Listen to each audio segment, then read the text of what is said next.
নমস্কাৰ, মই দীপামণি। আপোনালোক সকলোলৈ মোৰ অন্য এটা ভিডিঅ'লৈ স্বাগতম জনাইছোঁ। আশা কৰোঁ সকলো ভালে আছে। বৰ্তমান ময়ো ভালেই আছোঁ। মই আজি দেখুৱাম মই ভাদ মাহত প্ৰতিটো বছৰে এই কামটো কিয় কৰোঁ আৰু লগতে দেখুৱাম আমি কেঁচা দালি কেনেকৈ খাওঁ। গতিকে ভিডিঅ'টি আৰম্ভ কৰোঁ। গোটেইখিনি বোৱা কাপোৰ উলিয়াই ল'লোঁ।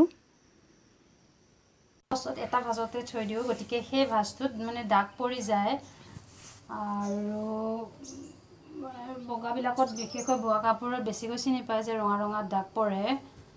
ভাদ মাহৰ যিকোনো এটা দিনত ৰ'দ পৰা দিনত 2-3 ঘণ্টামান ৰ'দত দিলে কাপোৰ ভালে থাকে বুলি কয়। গতিকে মই আপোনালোকক দেখুৱালোঁ। এয়া দাগ পৰি গৈছে, দেখিছে চাগে। ধৰিব পাৰিছেনে নাই মই গম পোৱা নাই। গতিকে আজি মই ৰ'দত দিওঁ। ভাল ৰ'দ পৰিলে 2-3 ঘণ্টা দিলে হৈ যাব। আপোনালোকেও কোনে কোনে কৰে মোক জনাবচোন।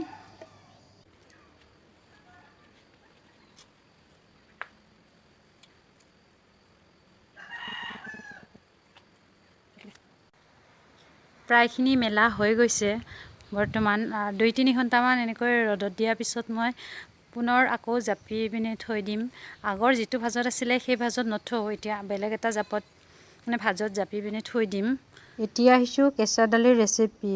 মই মচুৰ দালি 1 ঘণ্টামান আগতেই তিয়াই ৰাখিছিলোঁ। গোটেইখিনি ধুই ৰেডি কৰি ৰাখিছোঁ। এয়া লৈছোঁ তিয়াই থোৱা মচুৰ দালি, মানিমুনি পাত, নেমু 1 টুকুৰ, মান ধনিয়া আৰু আছে নৰসিংহ পাত, মচন্দৰী আৰু পদিনা আৰু লৈছোঁ নহৰু কেইফুটামান, জলকীয়া 4টা, আদা 1 টুকুৰ আৰু নিমখ জোখমতে। নেমুৰ বাহিৰে গোটেইখিনি মিক্সিত দি লৈছোঁ। ৰেডি।